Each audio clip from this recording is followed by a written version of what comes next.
Good evening. I'd like to welcome you to tonight's Planning Commission meeting. It is June 30th, 2010, and we are having a special Planning Commission meeting tonight. As you can see, our chairman is out today, and so I will be stepping in his absence. So, a couple of things. This is the Planning Commission that has been appointed by your town council. We do make recommendations and decisions on land use matters. And we welcome your attendance and we welcome your participation. I do ask that if you have any devices that make noises, that you do silence those during the proceedings. And if you are interested in speaking either on any of the agenda items or on something not related under verbal communications, please fill out a speaker card. They're located on the back of the benches. And all of the materials that we have in front of us are also available for your review and should be available in the lobby. Okay? And with that, I do ask our staff for the roll call. Thank you. Commissioner O'Donnell. Here. Commissioner Erickson. Here. Commissioner Callisford. Here. Commissioner Sayoc. Here. And Commissioners Jensen, Machichi, and Chair Bourgeois all have excused absences, and we do have, by a very close vote, a quorum here. Okay. Thank you. And then Commissioner O'Donnell, if I can ask you to lead the Pledge of Allegiance.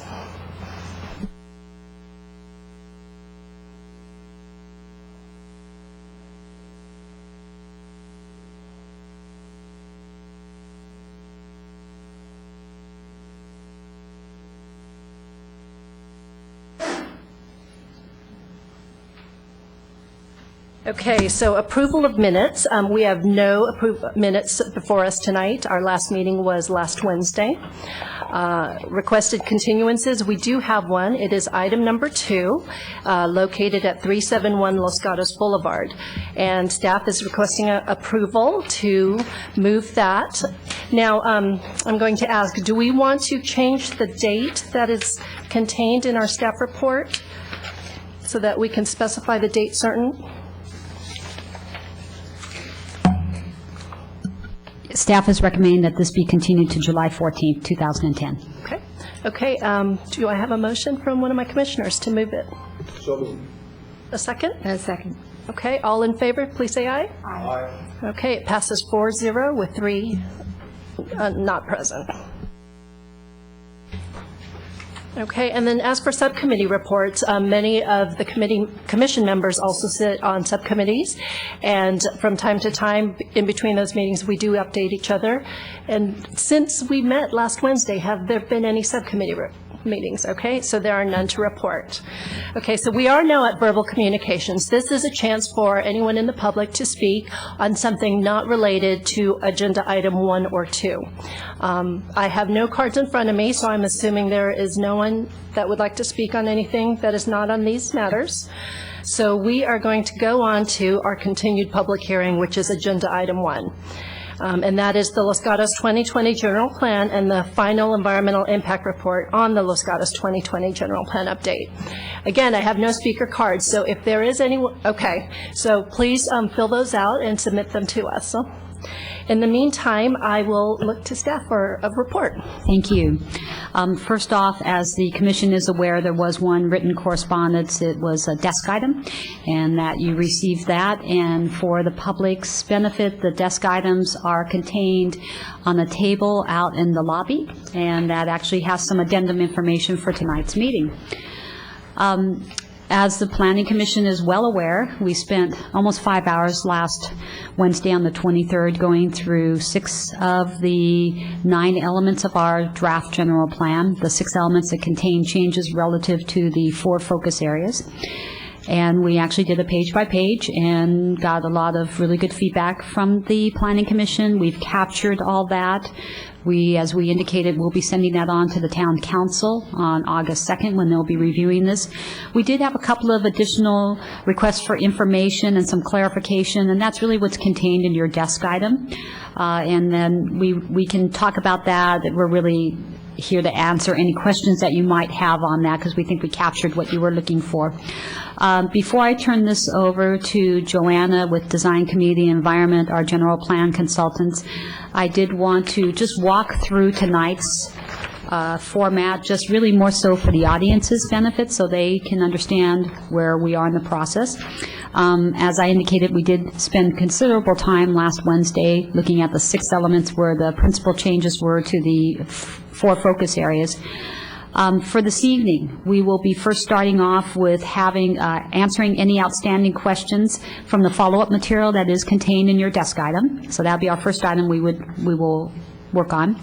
Secondly, we will also answer any questions that you have on any of the other elements, and Joanna will facilitate that. She will actually give you a summary of what those 3 elements. It's the Fasona Light Rail element, the Fasona Light Rail and Highway 85 element, the safety and the noise element.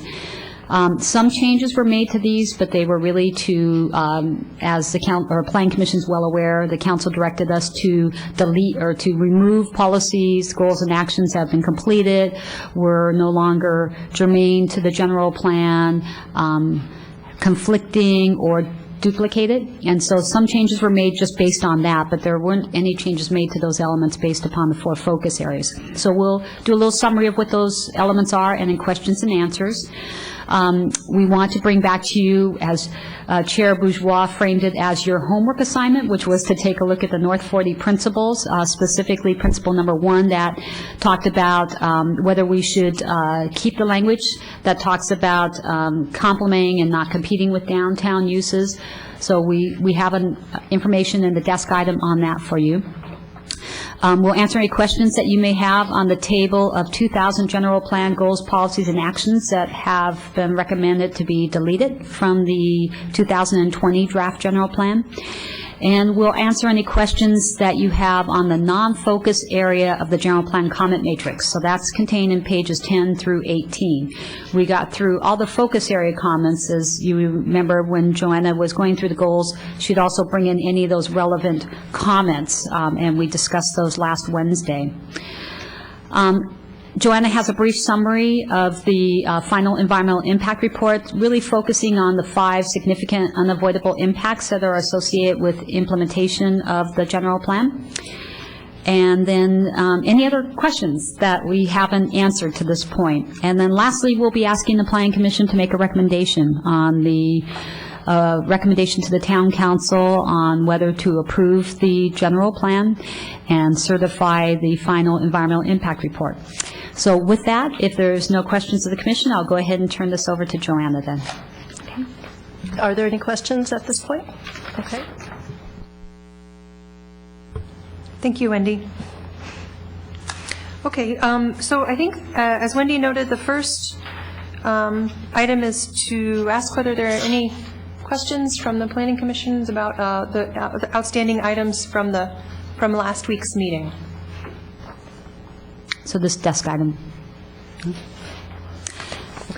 The second task is to turn to the other general plan elements. There are the 3 elements that are listed in your desk item, the Fasona Light Rail element, safety, and noise elements. There's also a few other components of the general plan that are not elements that I just want to give you an opportunity to have make comments or questions on. And those are the introduction, the vision statement, and the glossary. So I think just to make things easier, we'll start from the front of the document and work our way through and ask whether anyone has any comments or questions on the introduction. The introduction explains the purpose of the general plan, gives a little bit of very, very brief history of Los Gatos as a community, and explains the process for updating the general plan and the organization and contents of the document. Commissioner Erickson? Oh, you like it, okay. I thought you had a question. Okay, great. We're on, just to clarify, we're on 3-1. Where are we? I'm sorry, we're starting with the general plan, the draft general Just plan? the introduction. And we're just kind of going to go through the other components that we didn't go through last week. So the first of those is the introduction. It sounds like there's no questions. The vision statement is largely carried over from your existing general plan. There were a couple of updates simply to make it consistent with current conditions and a couple of the changes that were made to the general plan update. the elements of the general plan. Any comments or questions on the vision?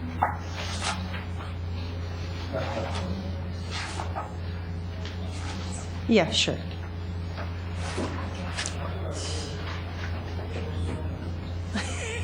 There's a big stack of stuff to go through here. That's okay.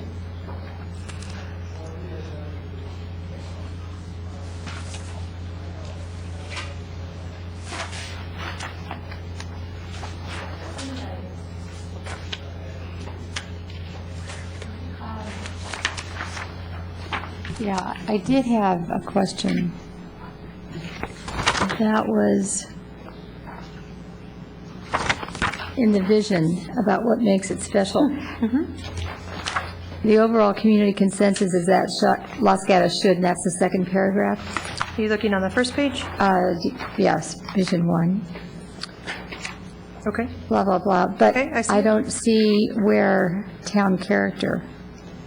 Isn't that usually, is that taken out of? So we have, in the second bullet point, it does conclude with fostering a pedestrian-oriented community with a small-town village-like character. Right. It sort of gets hidden, don't you think?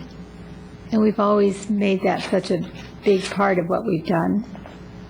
And really, it really sets an image, I think, for a lot of our previous or current general plans. So I'm just curious, and because it is such it's a huge principle, I think, to us. Sure. I'm thinking it needs to be segmented out of there, and a village-like character, I don't know that we are a village. I know we're a town, but village doesn't conjure up the same feeling I had from the previous general plan. So can we? Sure, we can look at the language and Yeah, see if we, I would at appreciate a that. minimum, I'm thinking that we maybe modify number 2 to represent that character and make it the first bullet point. Yeah, I think that would be, that's what I would like to see. Thank you. Any other comments on the vision? Okay. Seeing none, the next element that we didn't talk about last week is the Vasona Light Rail element. This is kind of more or less about halfway through the general plan document. It's element number 7. And of course, this element is not one required by state law, but is one that's unique to the town of Los Gatos to deal with the implications of bringing light rail to this area and guiding future development in this area. Because these elements are not part of the 4 focus areas, I had not anticipated going through them in as much detail as we did the 6 elements that we looked at last week, but if the commissioners would like to do that, we certainly can. Otherwise, I can just ask an open-ended question about whether there's any comments or questions on this element. Commissioner Erickson? Just so, with this fair warning, when we go back to the North 40, I'm going to refer back to this, but I don't have any concerns about the goals that are in here, but when we get to the North 40, there's some relationship that I would like to explore, but it's not about the goals themselves in this particular element.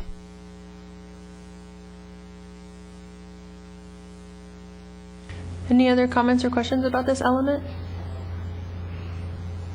Okay. The next element is number 10, the noise element. This is one of the state-required elements, and it's the intent of this element is to minimize the exposure of residents of Los Gatos to excessive noise. A noise element is required to include noise contour maps that show existing and future noise exposure levels within the town, as well as goals and policies regarding noise exposure. Any comments or questions on the noise element? This is really very substantially carried forward from your existing noise element and was updated. Really, the focus of the update here is on the maps to updated per the new traffic data. Yes, Commissioner Sanders? A question. a project came before us, I'm forgetting now, it was a 7-unit development off of, I believe it was Placer Oaks, and one of the significant issues had to do with noise. And so, given that, and I know that development was literally adjacent to the freeway, but were there things that we learned from that application process that might make us think about looking at the noise element a little differently? Or was that just because it was right next to the freeway that it was one in the... I'm not sure what issues we're referring to other than the fact that there had to be sound attenuation, noise attenuation, and that's going to occur generally with any project that's in close proximity to a major noise generator such as a freeway. Your noise elements are very standard. They're going to be pretty typical from town to town, city to city. Where ours would differ, obviously, is in our noise receptors as well, where our receptors are located as well as our noise generators. But you pretty much apply the same policies, but that's also why you had to go through an environmental analysis of the Placer Oaks site, which I believe did include an acoustic study to know what the noise levels would be, and that then dictates what your mitigation was. So we wouldn't necessarily go back and look at this based upon that. We would utilize this, however, to help us evaluate, because this is going to establish our noise levels, acceptable noise levels. So we would use this to guide us on how we would evaluate a project. But I would not see us necessarily going back and modifying this. Now, I may be missing something, and I don't know if you remember anything specific that came out of that project. Well, I think what the commission was talking about in conjunction with that project is this a good place for residential this close to the freeway, and are the standards, the DBA standards, are they mandatory or are they guidelines? That was primary discussion. And obviously, looking at the general plan and our current general plan, it does identify that as a housing site, and then it's up to the town to mitigate the impacts that are known so that it can be a healthy place to live. So I think that would stay the same with the proposed general plan. Thank you.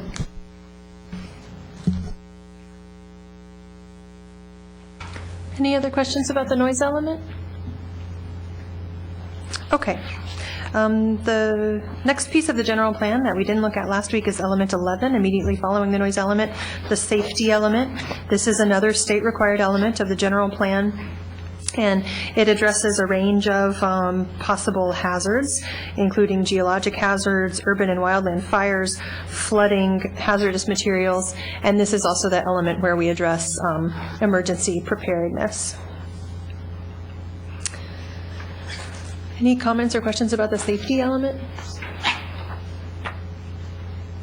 Yes, Commissioner Seah. Just looking at the matrix that we utilized at our last meeting, these were the comments that you had received, and then the staff recommendations on them. There were two that were specific to this element that were received from Santa Clara Valley Water District. And the first one specifically was about critical facilities to maintain functionality up to the 500-year flood, and the staff recommendation of 100-year flood.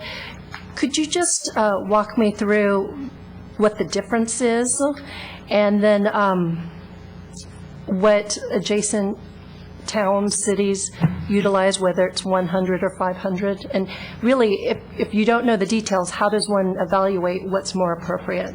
I'm going to refer that question to Kevin Rohani, our town engineer, and I'm sure he can answer the first part of the question. I'm not sure if he can answer the second part of what other surrounding jurisdictions require, but I'll turn that over to Kevin, and we're going to have him go over to the podium since we're out of space up here.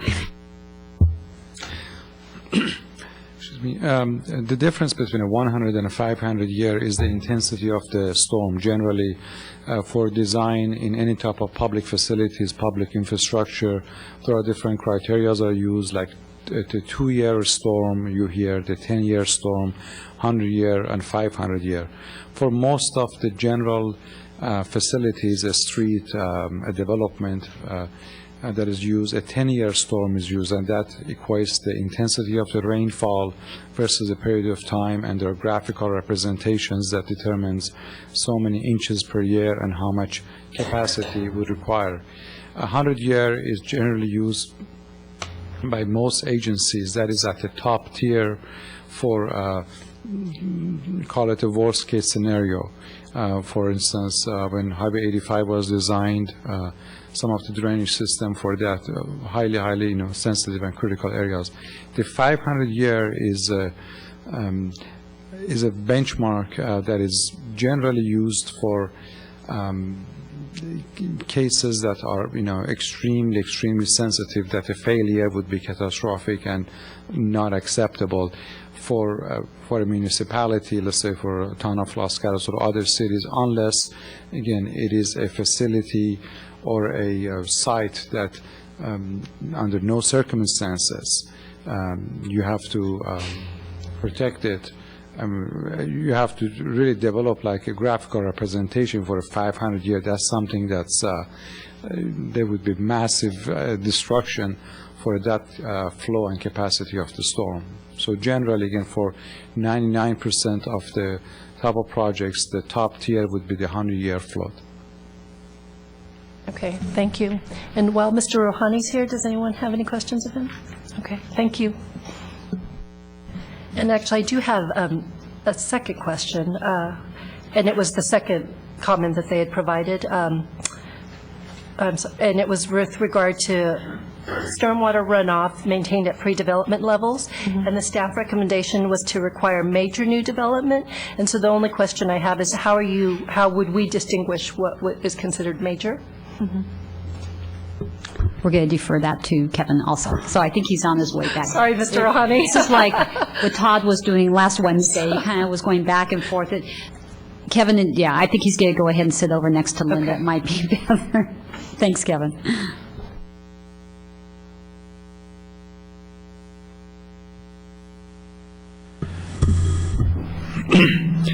As far as the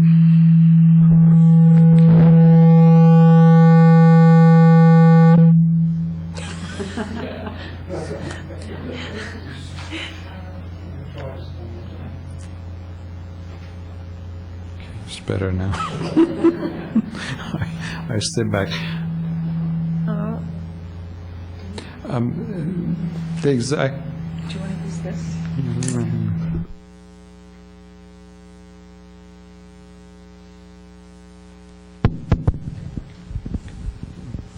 The exact definition of the major project is somewhat is lesser defined as like some of the other items that we talked about. So I don't have exact number for you in terms of the order and magnitude of what is classified as a major versus a minor type of projects, but generally when we talk about subdivisions from a huge subdivision, multi-lot subdivision, or something like the 7-lot subdivision you mentioned on Placer Oaks, those are type of projects that we consider for Los Gatos as type of major type of projects. So then would that be, I know you don't have the number in front of you, but would that be specified somewhere so that as a project comes up, an applicant would know whether they would be classified as a major new development?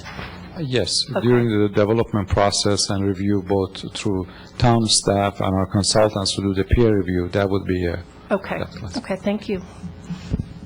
Okay. Now, are there any other questions, not specific to this, but on safety, on the safety element? No? Okay. Okay. There's only one more piece that I wanted to check in with you about, and that is the glossary, to see if anybody had any questions or comments about the glossary. That's the last chapter in the general plan. It's chapter 14. And it's obviously an important tool for making sure that the public and yourselves and anyone can understand what we're talking about in the general plan. So I want to make sure you don't have any questions or comments. Okay. Now, Ms. Jansen and Ms. Rooney, I was thinking that since this is, we've now gone over for the complete draft general plan, correct? That's correct. Well, we're going to talk about the North 40 overlay principles, I think, that are still I was thinking that perhaps, since we've had a first round of discussion, before we begin a second round, since we did talk about North 40, I wanted to open it up for public comments in case there were any, so that if anything that we hear at this portion we want to incorporate in any of our future discussion, that we could go ahead and do that now. I do have one speaker card in front of me, and so again, a reminder, if you are interested in speaking tonight, please submit a card. And it's for Mr. Don Capobres. I'm sorry about that. And if you could just state your name and address for the record, please. Hello, my name is Don Capobres, C-A-P-O-B-R-E-S, and representing Grosvenor, 1 California Street, San Francisco, Suite 2500 in San Francisco. And don't want to take up too much of your time, but after last week's hearing, it just seemed appropriate that we actually get up and introduce ourselves. We're obviously very interested in the general plan update and the FEIR. Grosvenor is under contract with Yuki Family Farms for a good chunk of the North 40, about 36 acres that we have under contract with the Yuki family. And just some real kind of introductory points. Grosvenor is a 300-year-old property company based in the UK. We've been in the Bay Area for 30 years, been in North America for 50 years. We take great pride in being long-term hold builders. We are not a company that builds something to flip it very quickly. We are big fans of Los Gatos and the quality of life here. That's why we're attracted to the Yuki property and in potentially doing something with it. And we also understand that this is going to be a very long process and that this is potentially just really the start of it. And we look forward to working with staff, with you, with members of the public as we go through what could be, up to 2 years potentially of work on the North 40 as we go through the specific plan, assuming everything else kind of falls into place. So it was really to introduce ourselves as not just the people who are lurking in the back of the room during your Planning Commission hearings. We pride ourselves in being transparent and open. We know there's processes to go through with the Planning Commission as well as Town Council, but we are open for questions and always available to answer questions that you might have and to have a dialogue with the community. So with that, thank you for your hard work. We've been following this for probably a year now. We're just gathering information to try to figure out what the vision is for the town and the North 40 in particular. So thank you very much. And if you could just please stay there, I think you'll have some questions. Commissioner O'Donnell. I have a very simple question. I just didn't hear you say how many acres you have under contract. It's between 34 and 36 acres of the 40. There is some commercial property already along, as you know, Los Gatos Boulevard that was developed previous. Okay, thank so we would control you. everything else. Commissioner Erickson. In the draft materials that the consultant and the staff have prepared, there are some principles related to the potential North 40 specific plan. Have you had a chance to look at those, and do you have any comments at this point in time about those, if you have? We have looked at the guiding principles that are in the general plan draft. The honest answer as a developer is, we don't like any restrictions. We like flexibility. So any kind of guidelines that are given, we tend to push back on. But having said that, as we walked in the front door of Town Hall for the first time over a year ago, and you look through the planning documents and you try to figure out, before the general plan update and before the specific plan was put in place, you try to figure out what you can build out there just based on the documents that you have in place. And it's debatable what could be allowed to be built in the North 40. So we welcome the opportunity to participate and observe the general plan update process and the EIR, because we felt a little bit more certainty and a little bit more direction from the town as to what your vision is a good thing for us. It helps us, A, determine whether or not we're the right fit for that piece of property, A. B, if we are, kind of gives us some direction as to how to move forward working with you. So we've seen it. We're comfortable with the direction given. Would we like more flexibility? Absolutely. But we think we can work with the parameters that are provided to us. Thank you. Commissioner Telesford? Right, I have a short question for you, and that is, you said that you are able or willing to work with the community. How do you envision that? Or how have you worked before with communities? Yeah, How would you apply that here to Los Gatos? So we would defer to you and to staff to give us direction on that. How we've done it in the past, where we weren't given direction, is to reach out to who the logical stakeholders would be in close proximity to the property. In this case, it's kind of odd. We're somewhat isolated, but we would reach out. I think there was an initial meeting with kind of the folks who live within the North 40, property owners as well as tenants. We believe in a very open process. We believe that we open ourselves up to potential problems by opening it up to folks in terms of dialogue, but more times than not, the project ends up way better than it would have been had we gone and hid and designed something up in a back room without being transparent about it. So we kind of go out of our way to make sure there's a fair public process. But again, if you have an established process here in the town, whether it be CDAC or something like that, we would welcome kind of any guidance that way.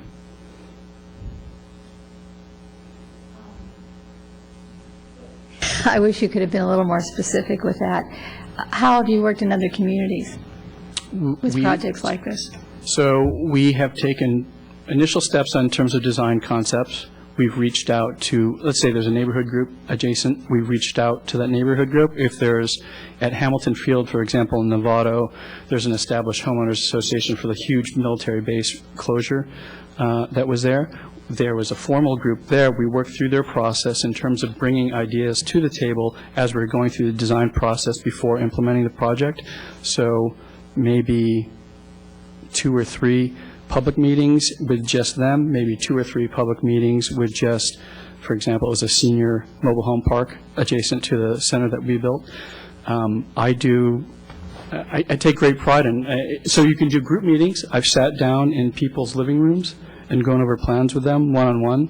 Obviously, there's resource time limits to what you can do with people, but anyone who wants to provide input, I'm willing. I typically give out my cell phone number and make myself available to folks who have questions. Okay, thank you. Yep.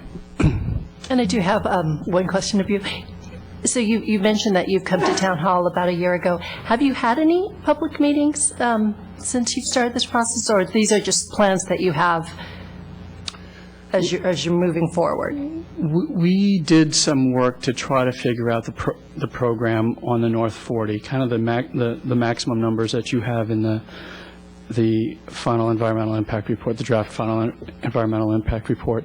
We felt that we could contribute that way by saying, generally speaking, here's what we can build on the site.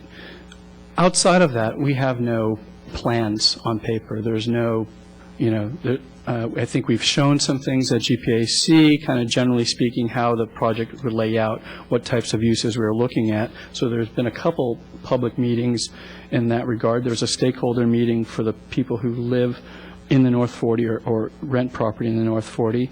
There was at least one general plan advisory committee meeting that I know of that our design team, working with the town's consultant, did some presentations. But we are very clear. We know we're kind of at square one with this process and that there's a lot of process to go. So my point in saying is that there's going to be a lot of opportunity for people to participate moving forward. Okay. And the reason why I ask, I absolutely agree that involving the stakeholders that are immediately adjacent to the site is key. But I think you'll find that this piece of land is so significant to our town that you will have significant interest even from those who are living as far away from the piece of property as possible. And so that was the reason why I asked that. Any other questions of Mr. Capobres, right? That's right. Okay, thank you. And I just want to add a couple of clarifying points. First off, Grosvenor America did submit comments on the general plan, and they're contained on pages 11 and 12 of your comment matrix, so you do have those. In fact, we're going to be talking about one of those in just a minute or two. And then the other comment I wanted to make was in regards to Vice Chair Sayok's question about public, or I'm sorry, it may have been Commissioner Talsford's question about, no, I think it was Vice Chair's question about public outreach. There was also a council meeting where the concept plan was submitted to determine if the council was agreed with the parameters that were studied in the environmental impact report, and that was in October. So there has been a few, but again, it's been at that, what I would call the 40,000-foot level, really, really high, not detailed plans. And we anticipate a full specific plan that will probably take close to a year to complete, with lots of public outreach, a focused environmental impact report, project-level environmental impact report. So it will be a significant amount of process with that. Commissioner Telesfor? Right, so you would be considering then to include other aspects of the community, such as business, the business community, school community, service community? We would do, just like we did with this general plan process, outreach as much as possible to engage as much of the community, but as this commission's probably aware, and those members that are on the general plan advisory committee are aware, we didn't have a lot of involvement. So we outreach as much as we can to get involvement in that, definitely. And I know that you extended yourselves in newspapers, et cetera, but, you know, people get busy or they don't pay attention to the newspapers. Sometimes those lovely newspapers just sit on the driveways for a couple of days.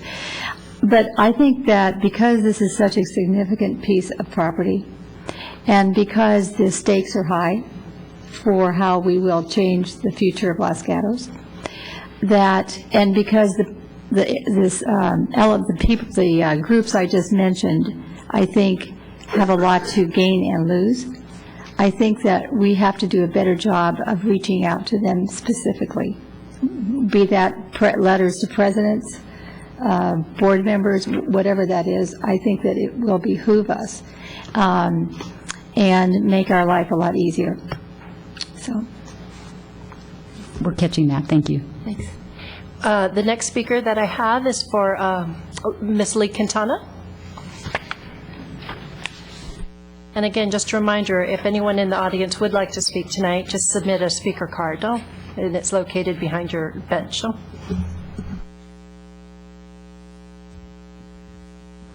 Lee Quintana, 5 Palm Avenue. I just want to share a couple of thoughts that I have about the North 40 specific overlay plan and the general plan update in general. All along, the public has been told that this general plan update would not include any land use changes to the general plan except for corrections that needed to be made from existing, I don't know. And so I was very surprised to see that we have a new land use designation being proposed, the North 40 specific overlay plan. And this is an organizational issue. To me, that surprised me for many reasons. One, no other specific plan or area plan has been designated on the general plan as a general plan designation. Two, even though this hasn't been developed yet, it could have been discussed under other plans with a short statement saying that a specific overlay plan is to be developed, referring to the Visona light rail corridor element, where most of the discussion of the North 40 used to be, and now there's practically nothing in it about that. And I have a lot of other things to say, but I want to make sure that I say that by including specific numbers of up to 750 dwelling units and 580,000 square feet of retail or commercial, you are setting numbers in a sense, you're almost determining your specific plan before you do your specific plan. I personally would feel a lot more comfortable if those numbers were not in there and we were just dealing with the design parameters or the community development parameters or what have you. It seems this is all much more applicable to be in the light rail element than designated as a general plan designation. I don't think the public has had near enough opportunity to even know that this is in the process and could be a reality within a couple of years. I'd also like to mention, I haven't done all the statistics, but I did run just fast what the density of dwelling units would be if there were just dwelling units and not the commercial office development, and it would run someplace between 17 and 18 units per acre, and that doesn't count any of the other development, or whether the hotel is included in the 580,000 square feet, parking structures are included in that. There are a lot of, I think it should be left to when the specific plan is developed. Okay, Ms. Quintana, if you could just stay there in case there's any questions. Are there any questions for Ms. Quintana? I do have a question for you. The numbers that you just calculated, these were based on the 750 dwelling units, based on acre. Could you just walk me through how you came to those calculations? Yeah, I came to that. I didn't know what the actual acreage involved was of the that North 40 area. I came up with two different figures, either in the EIR or in the general plan itself, 42 acres and 44 acres, and that was that includes the development that's already been developed. And I'm assuming that is still part of the North 40 plan. So I simply took that, the 42 and the 44, and divided it by 750, and depending on whether you use 42 or 44, those were the figures that I came out with.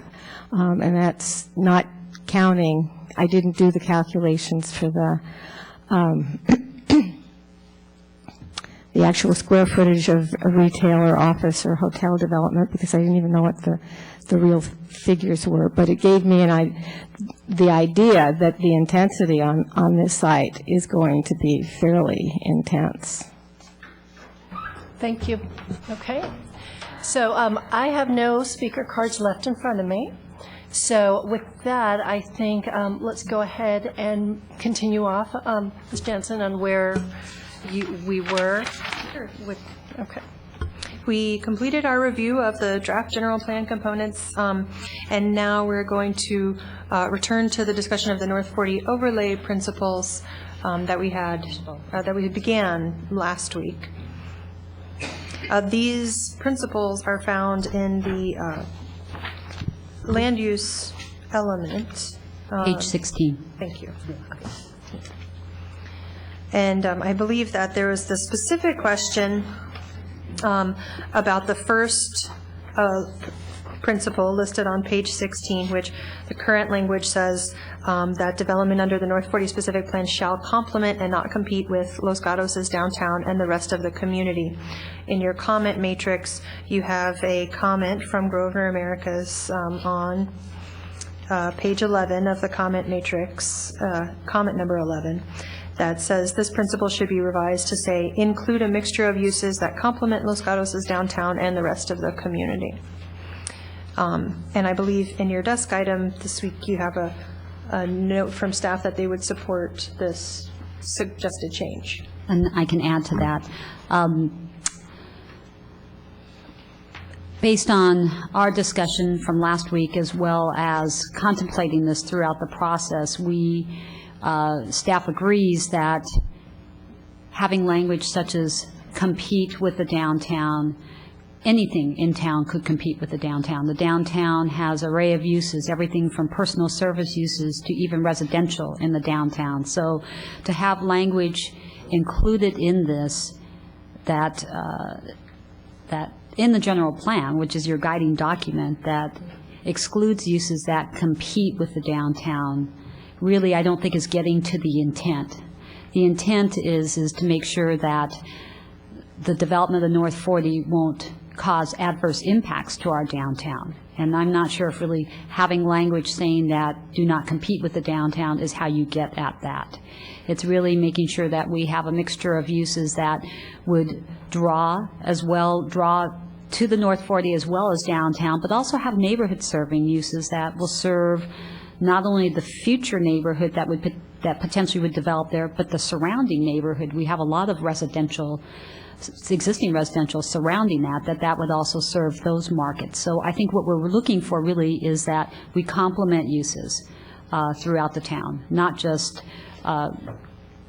concerned with competing with the downtown, but complement the uses. And so staff would agree with removing the word compete and really look for a principle that talks about complementing uses, not duplicating uses that we may have a lot of already, but really looking for those types of uses, retail uses that we're right now losing sales to other communities.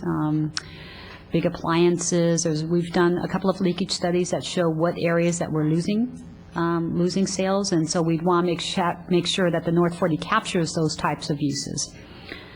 So we have made we said in the comment matrix, as well as we brought back in the desk item the suggested language for that principle. And we'd be happy to answer any questions you have on that, as well as any other questions you have on any of the other principles. Commissioner Erickson. So I tried to take the homework assignment of this very seriously. So I spent a considerable amount of time trying to answer the specific question that was raised, but I could not do that without putting it in the context of the entire land use element when trying to understand what would be good land use practices for the town. So I have a series of comments about the land use element that were driven initially by the concern to answer the specific question, but couldn't really deal with the specific question without putting it in a context. So I'm going to go through a whole series of them. The first is that it seems like to me including the North 40 specific plan as J under non-residential land use designations is an inappropriate place for it to be placed. It seems like to me it is not a parallel construct with a non-residential land use. It is, in fact, a type of specific plan, so it would seem to me that it should be more appropriately under other plans, even though it's not presently adopted, but it should be, that's its proper place.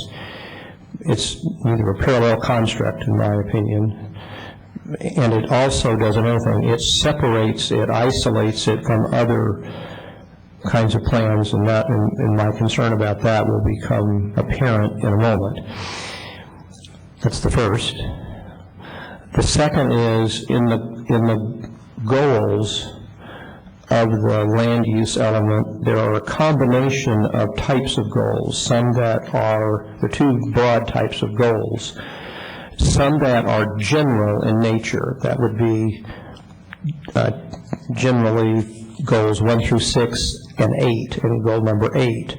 And then there are other ones, 7, 9, 10, and 11, which are about specific areas. And 12 arguably is a general goal too, not referring to a specific area or plan. So it would seem to me logically in the plan one would have all of the general goals initially, because they're setting a general context that then shapes how one would deal with individual areas. That's one observation about that. I also would like to see the downtown area, the North 40, and the Los Gatos Boulevard plan all together, both because it makes sense logically to me, but also because I think there should be another goal added to the land use element plan, and that would be that it's not, I agree with removing the language about competing, but complementing isn't sufficient from my perspective, because I think the real challenge for the town is not only to figure out how they complement each other, but is to figure out how the North 40, the Los Gatos Boulevard plan, the downtown planning for those areas, and the Vasota light rail and Highway 85 element are integrated together. So the word complement, the verb complement isn't sufficient from my standpoint. They need to be integrated together. That will address whether there are appropriate competitions, where they complement them. But if we both, in the way we construct the plan in the description and the way we organize the goals, if we tend to organize them in ways that causes us to think about them individually, we will think about them individually, and we will miss the opportunity to integrate the land use planning of the town and make them really complementary in the truest sense. Not just complementary to each other individually as areas of the town, but do good land use planning for the whole town. And the fact that we have great opportunities and great challenges facing us in the northern part of the town, that will shape the town in the future, to simply try to plan those areas individually and not intentionally recording in the general plan that we plan to integrate the land use planning of the town with this opportunity, seems to me a very major shortcoming of the general plan. Mm-hmm.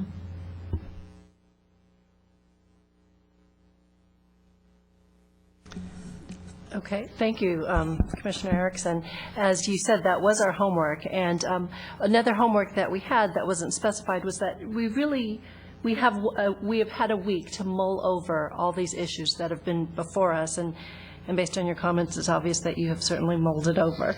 Other commissioners would like to comment on the North 40. The specific question was on the compete issue, that specific language, but really anything that regards this land use element, if you'd like to share with us. Commissioner O'Donnell? I have been troubled in the past by doing it this way, that is this plan, because the specific plan seemed to me would be the first time we'd really find out what we were dealing with. My understanding is the reason we're doing it is because we're doing an environmental impact report, and it's sort of assuming a worst case, and I don't mean that in the way it sounds, but a worst case use would allow us to do environmental evaluation on that worst case use. It is not to suggest that the worst case use would in fact occur. I've accepted that as being a reasonable use of this town's resources in doing an environmental impact report. I do think we have to be careful that the general language used for this plan is clearly seen as truly general. And so when we ask ourselves, what could the density or intensity of residential be, and oh, by the way, that doesn't include the commercial, it isn't crystal clear to me how you could have the density calculations that Ms. Rivik used and the commercial. So I would have trouble, too, figuring out when we say 750 units or whatever, and so many feet of commercial, does that mean if you had 750 of residential, you'd have less of commercial? Or does it mean you'd have 750 of residential and X thousands of square feet of commercial? I assume it's the latter, but that isn't clear to me. So perhaps if you could, if staff might just, that should be a fairly simple question, I think. Right. The parameters that, or the maximum capacities that were identified in the EIR are looking at just that, 750 residential units and 580,000 square feet of commercial, of which roughly, again, probably 50 to 60, maybe even 70 is already developed, so probably somewhere around 510. Was looking at that as the upper limits. And so in reality, what will the plan be? We have no idea. I would suspect it's going to be something a bit less than that, but we just don't really know. As we always do in an environmental impact report, you're going to study if you want to call it the worst-case scenario, or the maximum that you think could happen. So that's what we studied, so that we come up with the most conservative analysis and the conservative estimate of impacts. Commissioner Telefori, it looked like you had a question before. My question was, did you want us to address this one sentence or now, or are we just making general comments? As I indicated at the introduction, that we can talk about all the principles. We definitely are listening to Commissioner Erickson's comments. I thought they were really good comments, and I give him an A for his homework today, A+ maybe. So I think that's something for us definitely to look at as we're formulating what moves forward to the council. There's definitely some good thought process there. Makes some sense. At this point in time, though, it's really you have the opportunity to ask questions on any of the general plan, any aspect of the North 40 principles, if that's what the commission would like to talk about. Anything is really on the table right now for you to ask questions about. Okay. Thank you for putting it into such an eloquent paragraph, Charles. But I think that I have been bothered by this as well, because we go from a general plan to something more specific. It does say the specific plan overlay, and then we call them principles for the development of this. And I'm getting confused by, is a principle then a standard, a guideline, or just a principle? Because if you define a principle, that really is something that's at the base of what we're trying to move forward with from. I think that's what you use to design, whatever you're doing, whether it's building a house or writing a law or whatever it is. So I'm getting a little confused by that. Can you? We use the word principles, and really I would say parameter would be a good way of describing it too. It's really, we call it design principles because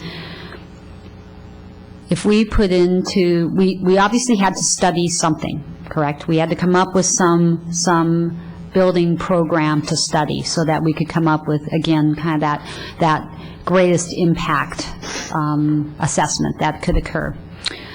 So we could have just left the general plan with just 750 residential units and 508,000 square feet of commercial, and the specific plan will be prepared, and leave it at that.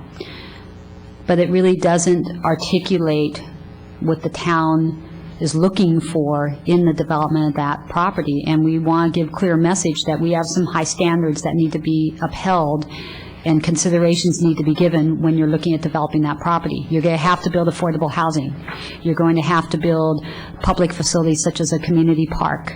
You're going to have to use high-quality design and architecture. You're going to have to limit the height. You're going to have a height that is compatible with the rest of the community, recognizing it's a little bit of a unique area in that it has freeway frontage on 2 sides, 2 out of the 4 sides. So we could have left this a little bit less detailed. But, and we had that debate at the GPAC, as Tom knows, because he is part of the GPAC, was part of the GPAC. We had that debate, and in the end, the GPAC felt that overall, this was not a consensus of the group. I mean, it was a majority of the group, not a consensus, felt that there needed to be greater guidance than just the numbers. And so that's what the parameters, principles, it just means that when someone develops this property, they're going to, if this stays as it's written or modified, they're going to have to look at this, and they're going to have to incorporate mixed use with residential uses. They're going to have to provide for a variety of residential housing types. So it's just really trying to give clear guidance on what the expectations are for the property. I understand that, and thank you for that. But if we just even go to the last bullet on page, I don't even know what page it's on, but it's under preserved town character and views, including? LU 17, yeah. Thank you. The last 2 mini bullets under the big bullet really bother me, because then I'm wondering how we're keeping, if these are principles, because we know we live in a special town, but we have an obviously phenomenal opportunity here to develop this into something meaningful and maybe make it a new landmark for Los Gatos. We start off by saying limit building heights to 4-story, maximum, wait a minute, and then also provide for the possible development of a maximum 5-story hotel. And those are firm numbers. You ready for an answer? I'd love an answer. If you look at attachment 2 of your desk item that you got last week, it is the staff recommended edits to that. We did remove all those. You're welcome. Thank you. I stand corrected. I forgot that. I'm embarrassed, Commissioner. So we tried to make them, we heard clearly from the GPAC that there was concern that the principles were, in some cases, too specific. So we tried to soften them, not soften, take out those that were really specific, but make them more general, but still give strong guidance. Commissioner Erickson. So let me try to figure out a way for, this is simply my trying to understand what I think the dilemma that you had was, and so I want to do a scenario for you and then see if I'm understanding the challenge that you had. So if we were to declare the intent to have a North 40 specific plan in the general plan, we had to have something, once we did that, we had to measure what it included in the environmental impact report. In order to include it in that, we had to have something to evaluate. So there had to be specificity, a certain level of specificity, or would not have been able to evaluate the environmental impact of it. That's correct. That's correct. So had we simply declared the intent to develop a plan, would we have had to include that in the environmental impact report? Well, we would, maybe I'm not following your question correctly, but from what I'm hearing is we wouldn't then have an understanding of what to study. We would need to have some, if we had, for instance, just the principles, we couldn't study that. We had to have some. Well, that's not what, okay. If I had simply, without a set of principles, or if the description had been generally of a, so if you look at the generalized description of the other specific plans that are in the general plan, I understand that they have a specific plan that's been developed, but they're describing in general terms, when I read them, the intent of the plan, not the content of the plan. That's the difference I see between them. But it seemed to me, I guess what I was struggling with, and another way to potentially what I think the other commissioners were, is I wonder, did we cross the line from, if you would, the generalized intent of the plan to what otherwise might be the content of the plan, and were we forced to do that because we had to do an environmental impact report, or could we have avoided including it in the environmental impact? In other words, did we make ourselves include an entire, because we included some principles, or could we have left it out? I think I can answer that question. The other specific plans that are referenced in the general plan, the hillside-specific Los Gatos Boulevard plan, Central Los Gatos redevelopment plan, they're existing plans. So it's okay to, I think it's appropriate to just include the intent. They're existing plans, they're being implemented, they've been drafted for years, most of them are on their way to being developed out. The North 40 is the reason why we include the intent is because, and include more detail on it, is because it hasn't been prepared yet. This is a piece of property that the town has stated it wants a master planning process for. And that hasn't occurred.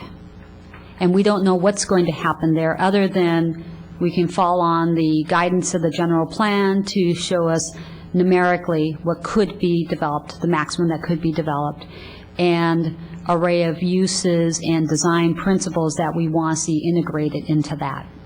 So I think it is appropriate to include that because it hasn't been developed yet. If it were developed, then I would see it in the section of specific plans, and it would say North 40 specific plan is intended as a mixed-use residential, retail, commercial, office environment, and some of the things that we've already included. So I see that as a distinction. I'll be honest with you, I didn't give a lot of thought as deep as you have in terms of where it was most appropriate in the general plan. We have not changed the land use designation on it. It has an overlay. It was mixed-use commercial. It's still mixed-use commercial with would have an overlay on it, and through the specific plan process, that overlay would be established. But it is not a specific plan at this point. It hasn't been developed yet. So I think it's appropriate have a distinction from that and the other existing adopted specific plans. Erickson, do you have? That was only partially responsive to the question. I guess without discussing where it is for the moment, I guess another part of my question was, at what point did we become specific enough where it required us to, let me ask it another way. No matter what we said, if we just simply declared in one sentence our intent to have a North 40 specific plan, did that cause us to have it in the environmental impact report? Or once we went beyond that first sentence, at what level did we introduce a specificity that then required us to include it in the environmental impact report is really another way of asking the question, if that makes sense. And I may take it from the exact opposite angle, and that is you as a commission and the council ultimately determine how much specificity and what those particular things are, whether it's 5 stories, 3 stories, number of homes. But to do the general plan update without any outside envelope, and that's really what you're required to do, would have affected the integrity, I guess, of the whole environmental document. So rather than that driving what's in the environmental document, somebody could have got up to the podium and said, how can you certify the EIR when you got a 40-acre piece out there you didn't talk about, and we don't know car trips, we don't know impacts, things like that.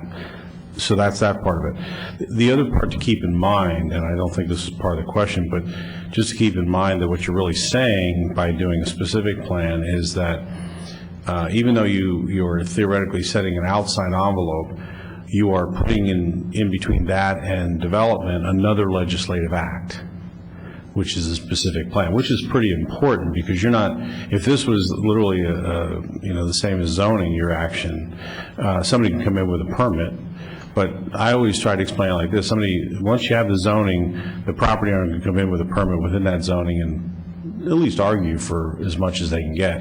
The people, the town of Los Gatos really own the general plan and the specific plan. It's a legislative act. Okay, I have a couple of questions. When the North 40 specific plan is developed, what is the environmental review process that will occur at that point?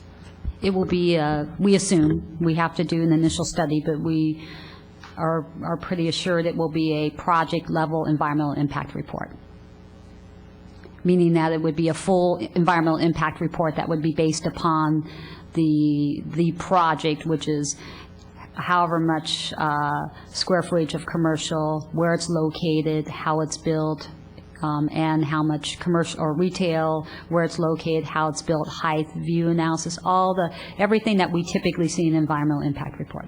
And so it would also include alternatives, than what's here. Yes.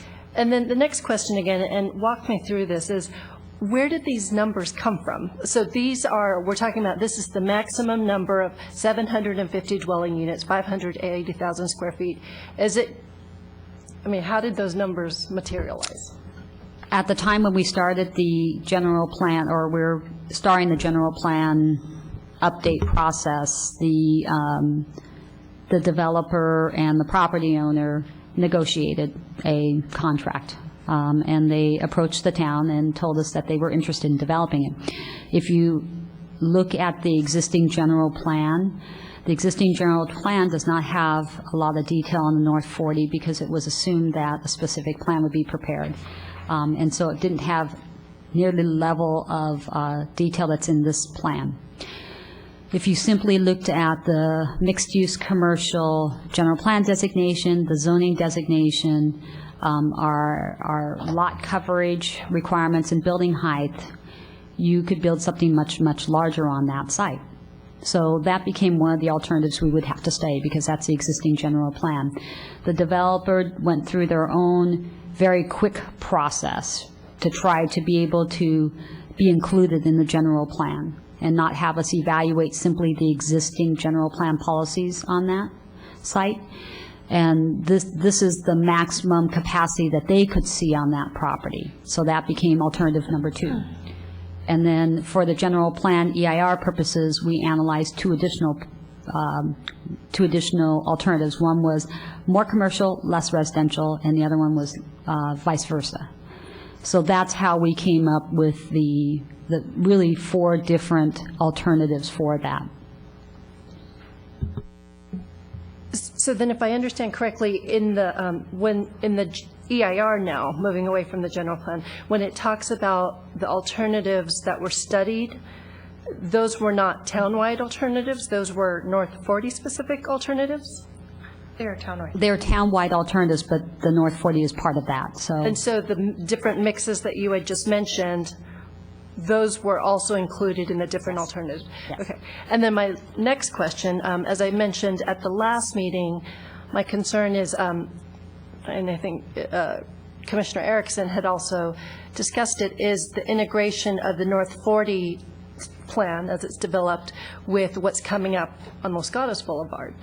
And there is an existing plan, and I understand that the EIR looked at that, but that plan talks about the commercial uses that were preferred 10 years ago, which was significantly auto dealerships. And now we're getting proposals that look at much more intense uses of land, which includes significant residential.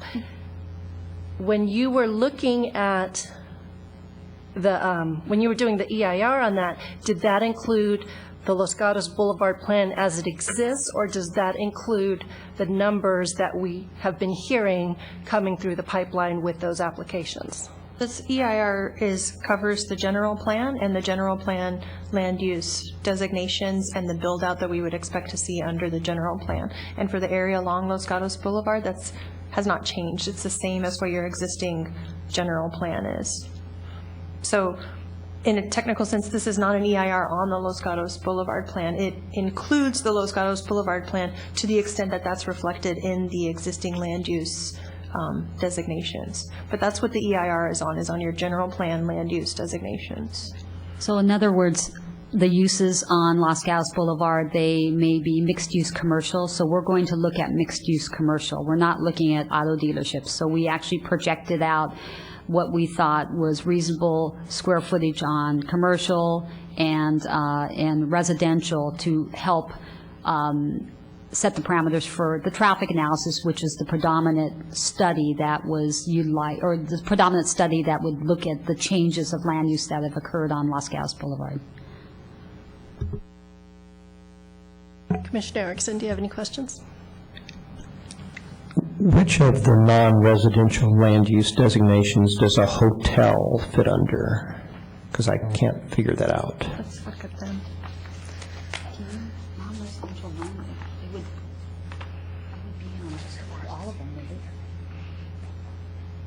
Well, let us take a look at that. That's going to take some time to research that. Joel can do that as we're talking, though, and we'll come back to that. Let me tell you why I'm asking the question.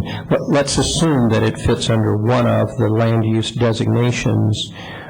One might not necessarily need to call it out as a specific type of structure in a permitted land use designation in the plan. So, and again, I get back to this, to what's the appropriate specificity in this point and so forth. In other words, it could, let's say it were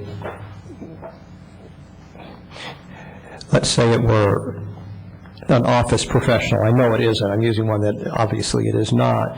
One could mention that kind of a land use without calling out a hotel with specificity and allow for the possibility of a hotel being developed on the property, as an example.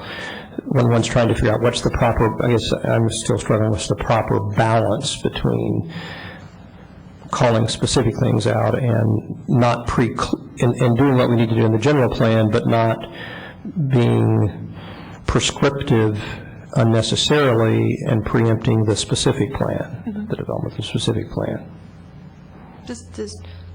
Okay. I mean, the language that's here now says that the development of a hotel is permitted, but not required, and it doesn't say where on the site it would have to be. And one of the reasons why that language was included is because right now, within our existing regulations, a hotel anywhere requires a conditional use permit. So it has an added level of discretion as to whether it would be permitted. And I think this is assuming that this would be the appropriate location and the appropriate surrounding uses for a hotel. Therefore, it would be a permitted use versus being a conditional use. Sure. The concern that I have about naming out, I mean, I understand the nuancing of language pretty well when you're talking about something being permitted as opposed to being required, and naming something that is permitted. However, 10 years from now, 5 years from now, 17 years from now, has the effect oftentimes of suggesting a use even though it's just permitted. That's how people read things as one moves forward. So I would also ask the same question about whatever bullet 1, 2, 3, 4, the one that talks about the grade change. So in that bullet it says take advantage of the grade change across the site by including split level buildings that allow 2 floors of retail and tuck under planning. So then that presumes that one, if I'm the developer, then I'm taking that as instructions to, if I have a grade change, that I should take advantage of that by building retail space that has 2 stories. The developer might be able to take advantage of grade changes with multi-level residential or other kinds of things. So it's again, what is the level of specificity that is appropriate to include as principles of developing the property in a general plan as opposed to the specific plan of the North 40 is still the question, it seems to me. But also I'm sympathetic to the fact that one has to have enough information in it to have done the environmental impact report. That's a technical requirement that you guys understand a whole lot more about than I would understand.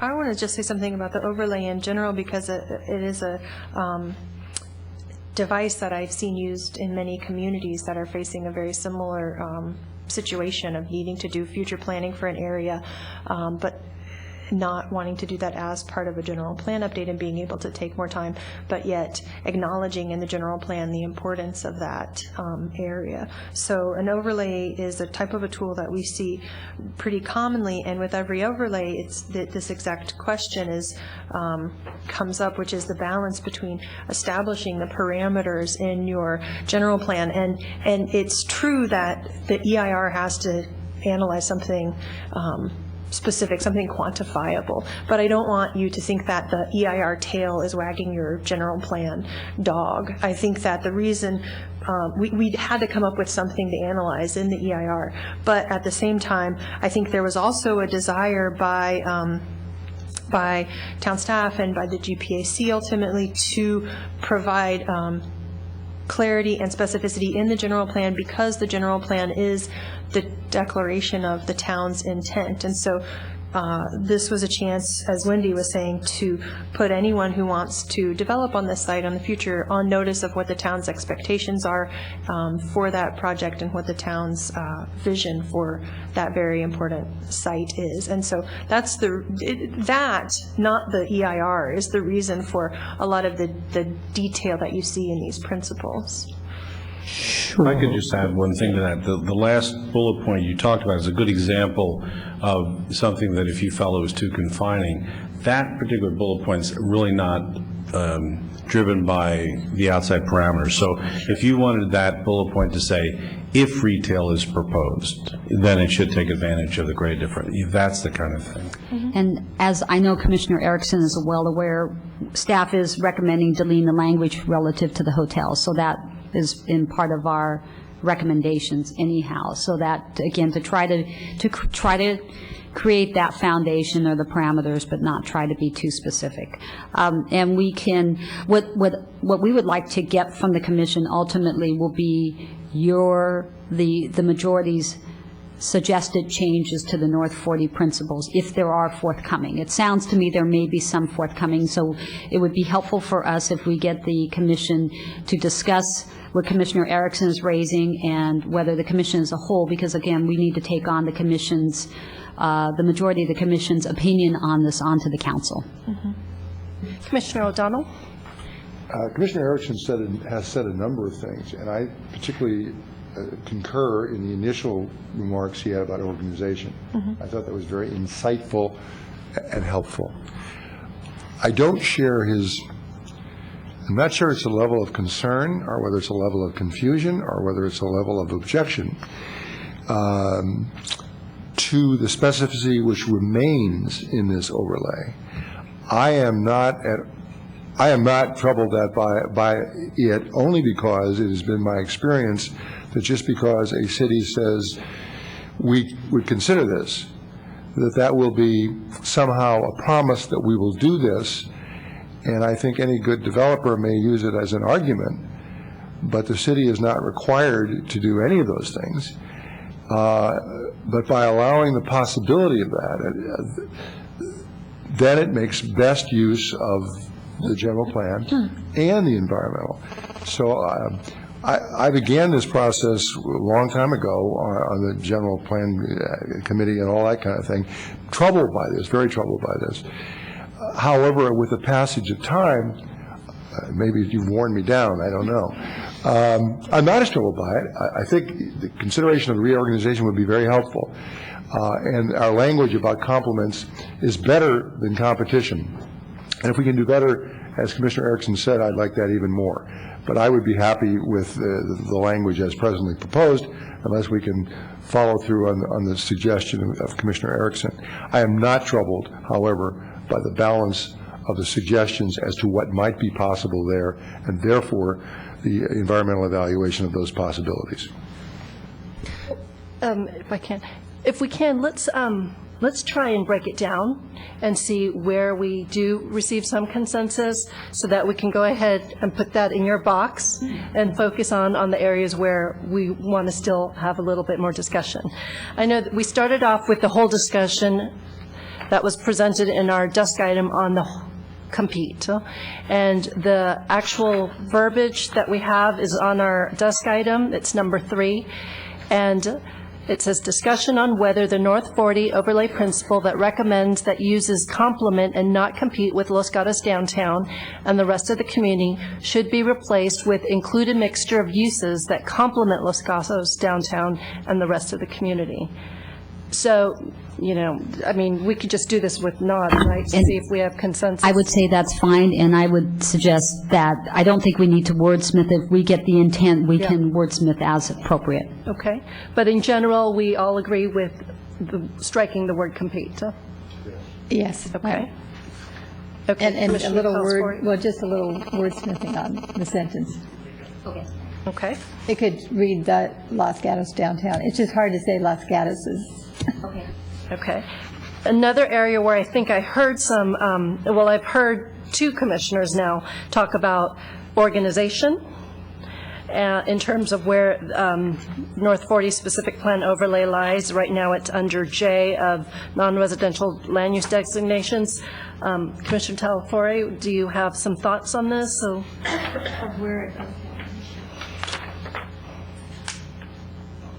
I don't know if staff might have any thoughts on this as the folks that will be kind of on the front lines of helping to interpret the general plan for applicants and landowners.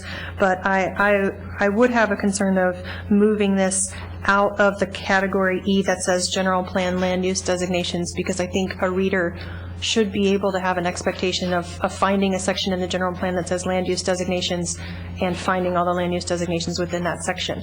Perhaps we need another header within that section, or there may be another way to call out this overlay. It is a special and a different thing than the rest of the designations. I certainly understand that, but it is at the same level as those designations. Please. And my comment to that would be, I think that if you could figure out a way to call it out so that it does stand somewhat apart within the land use, because it is under the general topic. So it would make sense to leave it there, but just in some way designate it as different, unique. I think the most obvious way that I'm thinking of off the top of my head to do this would be to add another header similar to number 1, residential land use designations, and number 2, non-residential land use designations. That would be number 3, North 40 specific plan overlay, and it would still fall within this section E of general plan land use designations. Or just put the designation, you're following open space, put overlays, and then list the site. We get this in the legislation. No, I was just wondering if you could do it as somebody mentioned, subheading, and do it under overlays, and then list it there. Is it our only? It's our only. It's the only overlay currently, but we could do that. a question on that, because there is a section F that says overlays and special planning areas. Right, and those are about other overlay zones in your zoning code and historic districts and other plans. So those are things outside of the general plan.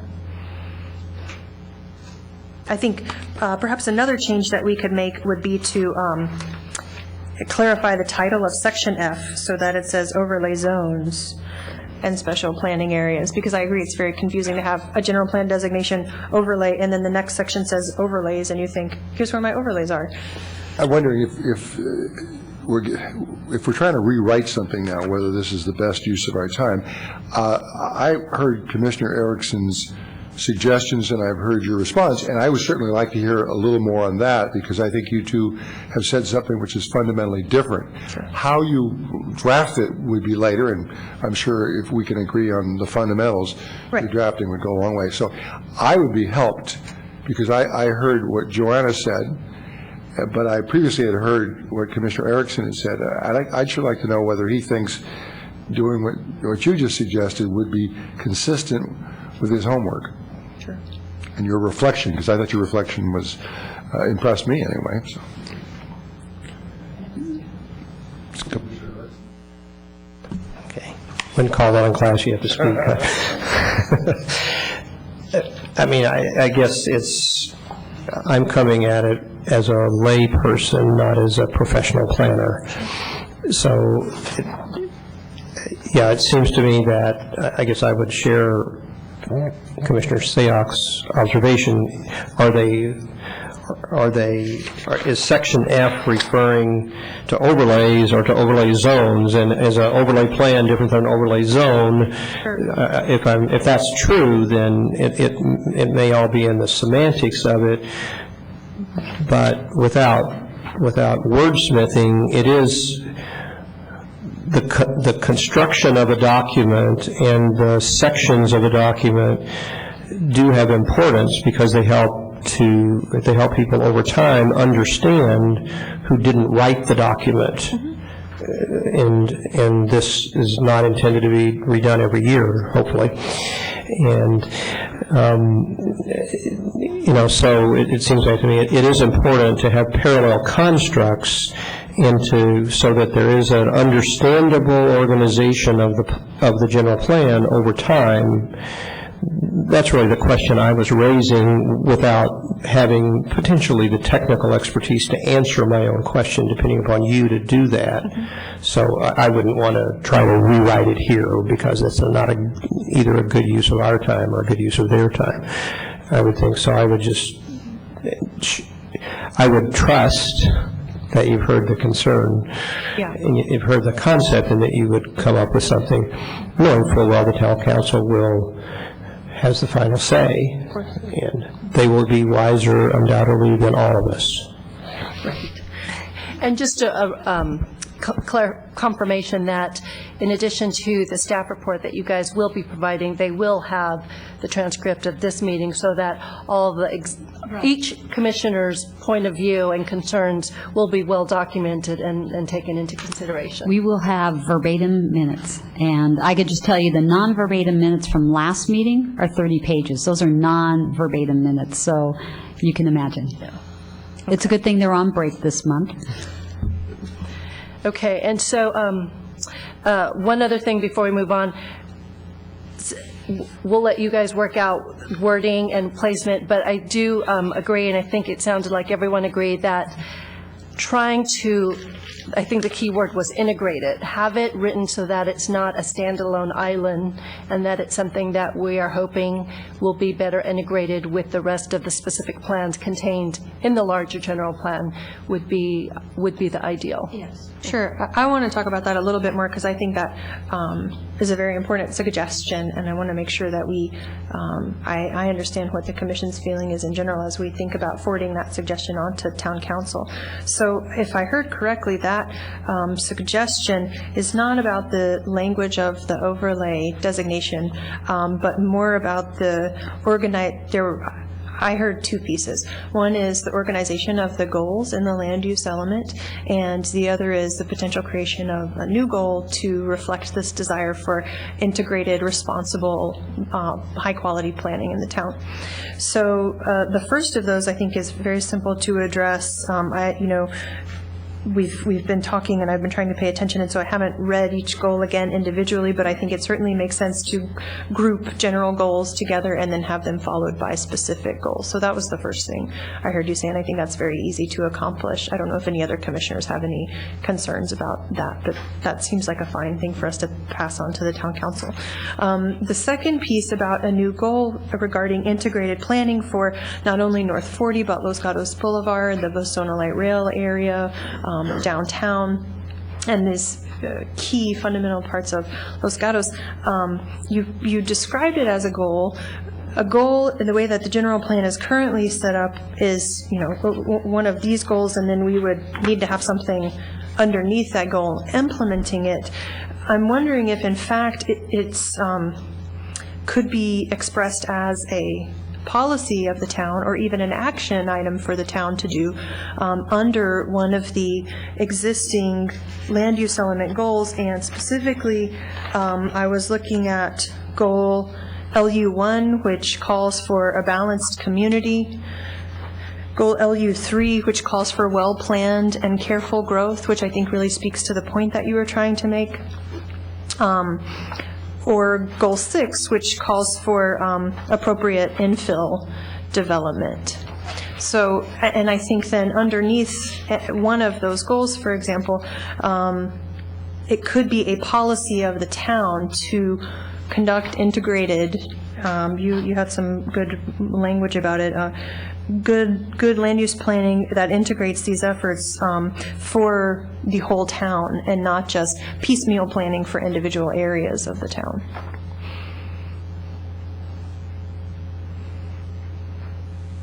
Commissioner Erickson, everyone seems to be looking at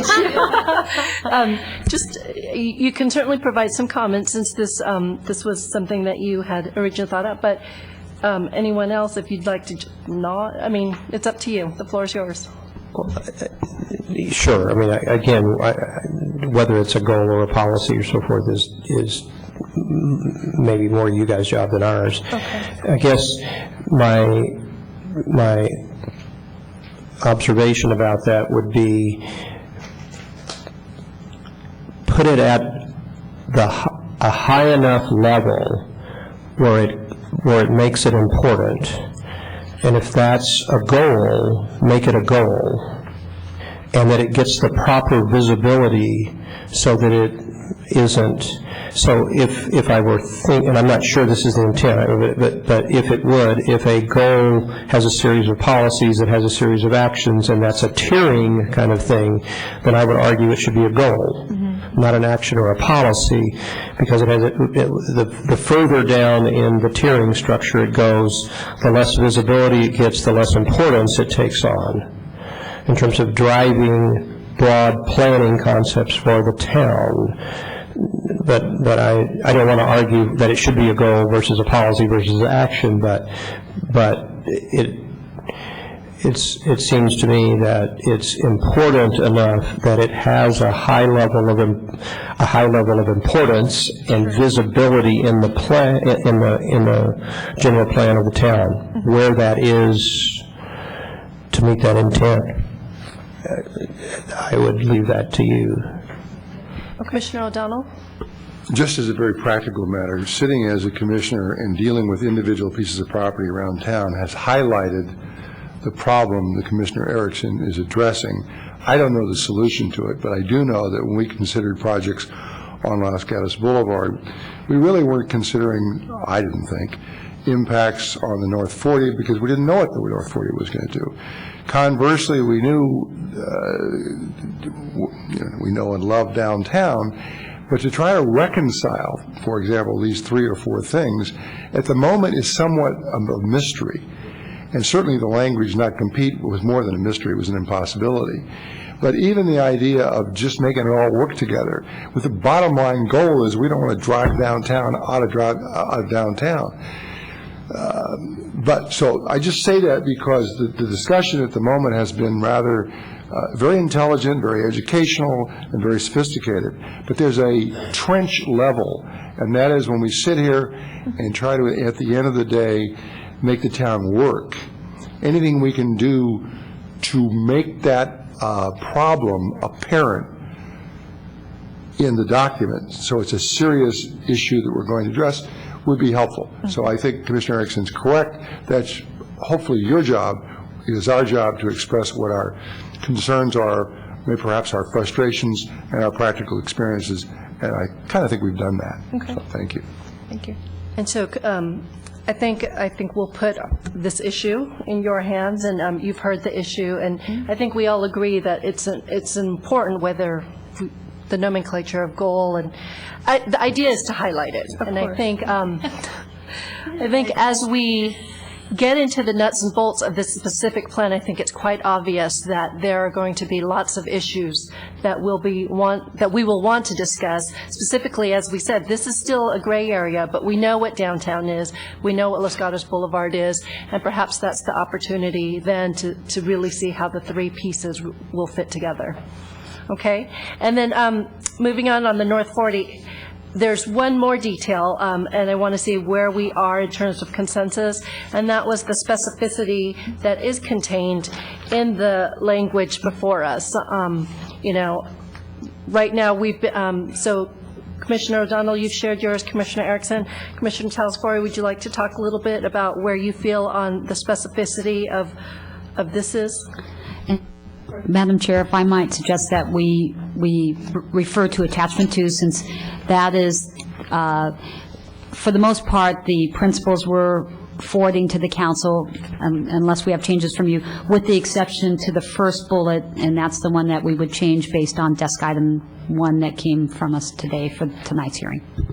Just a question. You mentioned that you are striking out the hotel language, or can you just clarify again what you mentioned? Unless I'm missing it, it was the very last, under preserving views of hills from Highway 17 and 85, and it's very last one. I see, and it was, okay.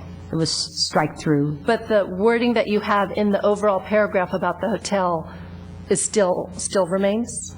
I thought I heard you say there was something about the hotel. It's the next to last Yeah. If the Planning Commission's recommendation is to strike that, we can forward that on. I think so. Okay. If we can get, again, a consensus okay. or a majority to I just have a question, and that is, I had perhaps naively assumed part of the reason we were mentioning a hotel was because the council was very interested in a hotel. But The reason we've included the hotel is because the mix of uses that we have been talking about from a very conceptual standpoint, again, that 40,000-foot level is conducive to a hotel.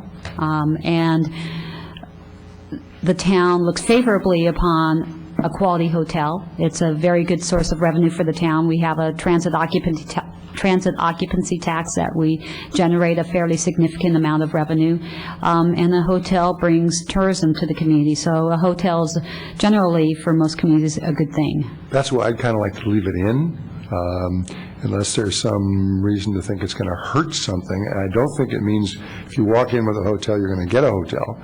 It merely means that, yeah, we're thinking about that. And it is a revenue-producing item, and it is a good location for a significant hotel. So I just suggest that we consider seriously whether we should leave it in or take it out. Commissioner Telesfori? I would speak to that, and as long as we don't have the particular bullet points, I could support it, and I could also support it because you've struck the word "is" to "shall be," which I think is in keeping with what we're doing in the general plan, and et cetera, since it may happen or may not. How about if we could even say can be permitted or can be? Can be. How about can be? I would go with can be. Could be. Hey, whatever. What do you want? Is that good? Okay. Let's see. The other,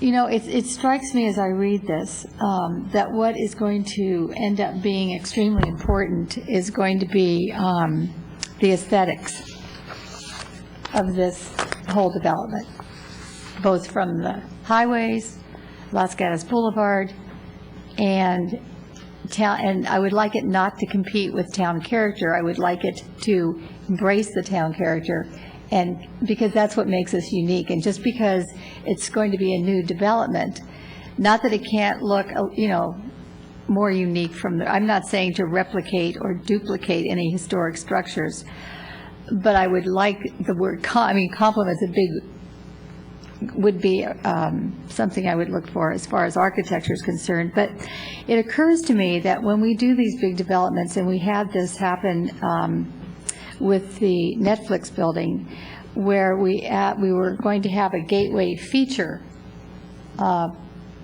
promised by the developer, and somehow we did get the money. I'm not sure what happened to it. I didn't really follow it. I think the money went into another place in town, whatever.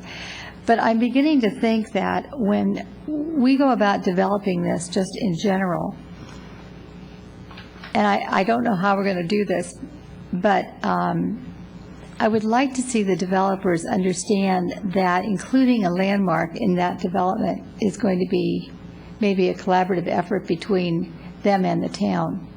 And I don't mean a monument sign, by the way, that says, this is the North 40.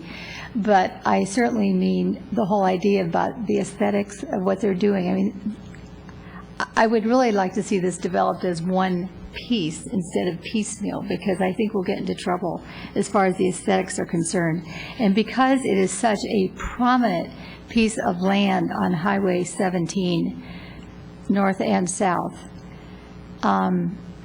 and we have, we either have an opportunity for a tremendous development, or we have an opportunity for really, not meeting the standard that we'd like to set, or we have set. I think we just have to somehow, I suggest that we somehow, the developers and the town work together for this gateway idea. Can I provide comment on that? Yes. As part of this project, we've already talked with the developer, and they've agreed we will be negotiating a development agreement. And a development agreement will allow the town to negotiate, require, basically, because it's an agreement, require certain things of the developer. The developer then will ask for things from the town. Generally, it's vesting and things like that for their permit. And those are where we will be able to require those types of things be accomplished on the site, specific locations. It's very detailed, and it can be. You don't have to have it very detailed, but it can be very detailed. So I think if that hopefully gives the Planning Commission some assurance that some of the commitments that are made will actually be carried out. I think I have one other comment. Can I just go on? And I think it's when I read about the 750 dwelling units, is that we determined that may not be a firm number? The development could not exceed that number, correct, without doing a general plan amendment. Okay. So when I read that, I think immediately of a couple of things. One are schools, but two are the dwelling units. You know, and we're trying to make this very environmentally friendly as far as building, as far as, you know, design elements within neighborhoods, et cetera, as far as integration. And when I look at that, and I don't have an answer here, I'm just bringing this up, I see an issue with the fact that how are we getting those children to school? Because, frankly, they're going to be too far away to walk, and that's a lot of driving and a lot of traffic. So we now are impacting traffic to a very high degree, which I don't want to make that part of this discussion, but just I'm trying to, in my mind, figure out how to equate all that. And I know I saw the numbers for the number of kids going that would increase in schools, but the impact of schools is far beyond just a number. It's a financial number that I'm not sure that most people understand how that works. So I would really think that we need to involve the schools in this. And I know we're two different entities, you know, town and government, but nonetheless, I see a couple of impacts here that are overwhelming to me at this point. So I don't know what that means, except that I would just caution us to go carefully. Just again to give the commissioner some assurance, we've been working very closely with the schools, with both our school districts, Los Gatos school districts, but also with the other school districts that our town children feed into. So most closely with ours, because the vast majority of the children from the North 40, at least the southern half of the North 40, and the probably 80%, 85% of the community feed into our two schools. So we have been, or school districts, we've been working very closely, and we'll continue working closely with them. So I'm just going to throw this out. I have heard of other areas when they've developed, you know, large housing numbers such as this, have assistance from a developer in constructing another school. Now, is that something that's usual, not usual, can be done? I think that'd be usual in the case where you're developing a lot of homes, thousands of homes. For 750 homes, and 750 single-family homes would generate a lot more children than this development will. We actually looked at product types because we know that the North 40, if it's developed, will contain unique product types. I mean unique because they're not ones that are really replicated in our town. You know, flats, condos over retail, things like that. And so we actually looked at product types, and their generation's pretty minimal because that's not really the market that they serve.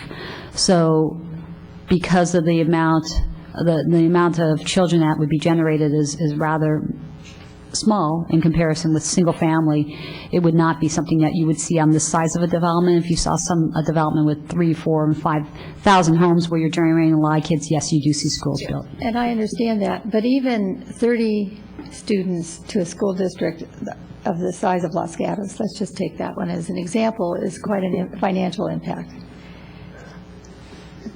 Isn't there a superseding state law that says mitigation for this is X, and it Yes. defines exactly what it is? Yes. And you don't get any more. That's what the law says, and that's the end of the ballgame. Yes, So what do we talk about? The all-new development pays school impact fees, and that offsets the impacts of the new kids in the school system, new children in the school system. Or whether it does or not, that's what the state limits mitigation to.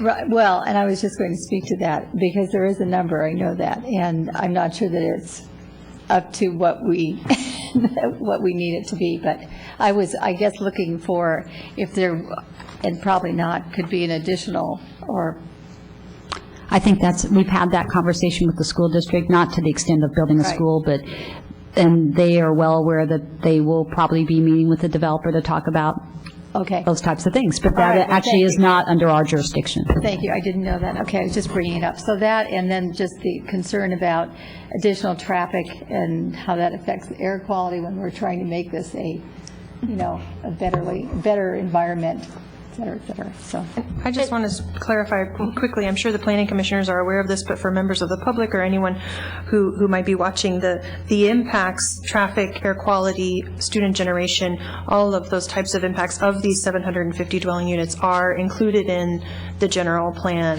EIR, and were part of the set of impacts that we analyzed, not only from those 750 units, but also from all other development that would take place throughout the town. So I just want to make sure that's part of the record.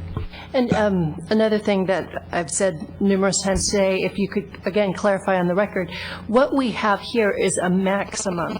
We are in no way limiting by the verbiage we have in front of us, saying that it will absolutely be 750, it'll absolutely be 580,000 square feet. And correct me if I'm wrong, but in the planning process, as we go through the specific plan, which we will do in great detail, we may find that, you know, I mean, I'm going extreme here, but let's say if we say 100 dwelling units, if that's what the process produces, there's nothing that then says that we're way off from 750 and... You are correct. Okay. And I hope that gives some commissioners a little bit of assurance there. Okay, so Commissioner Erickson? Two really quick comments. I have no problem with the specificity with the, my reason for questioning earlier was to be sure we were being thoughtful about what we included with specificity. And I have two potential suggestions. One is that if the intent is for the development of the hotel, and I would actually like to see that remain inside, if the intent is for that to be one of the potential non-residential uses that's inside of the 580,000 square feet, which I believe that it is, one might want to put those two sentences together in some way so that it's clearer that the hotel is inside of the 580,000 maximum square feet. And I think one could do that easily. The other suggestion might be that one take the complement bullet and take it out of a bullet point and add it to the end of the first sentence, if in fact it's to highlight it in a different way that might say something to the effect, without trying to wordsmith it, determines the mixed use of this area as well as the maximum development that's consistent with whatever language you come up with, which then leads with how the importance of being consistent with the development, whatever it is, which is a different way of thinking about that than just including it in a list of bullet points that are the design principles that guide the thing. But anyway, that's for whatever it's worth. So without wordsmithing, I just want to see if I can wrap this up for us. We have what's before us that's been edited on attachment 2. We've talked about changing language specific to the sentence regarding the hotel so that it'll go from shall be to could be. We've talked about, Commissioner Erickson has suggested moving the first bullet up, but really nothing has changed with the actual principle of what's contained here in attachment 2. And I just want to see from nod of heads that with the notes that they've taken, that this can move forward. Commissioner Telsbury? Yes. Okay, So is that all that you need on this specific area? Perfect, thank you. Okay. So Ms. Jansen, if you want to move us to the next item. Okay, thank you. Yes, sorry, go ahead. Do we want to take a break, or? Actually, yes, let's do that. It's been 2 hours, so let's take a 5-minute break, stretch your legs, and we will come back at exactly 8 o'clock. Okay.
I apologize. So I am going to open it up for public comment in case anyone would like to discuss what they might have already heard or what we are about to discuss, which is namely the environmental impact report.